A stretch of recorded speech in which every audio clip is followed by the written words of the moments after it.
Really quick, how to remove this overhead console on 2015 Plus Tahoe or Suburban. First, open this sunglasses holder, and after that you're going to be able to pull down on this panel and it's just going to come off really easy.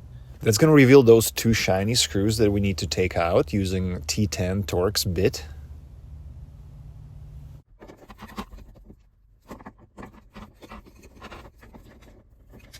There are also two more clips in the front holding this entire panel that we need to disconnect.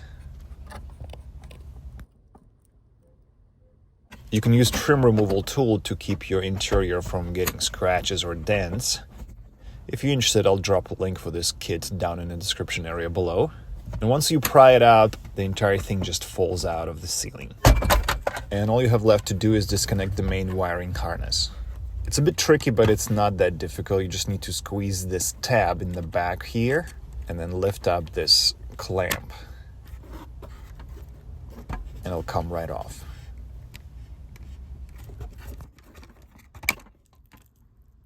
Alright, there you have it. Drop a like if this video was helpful. Thanks.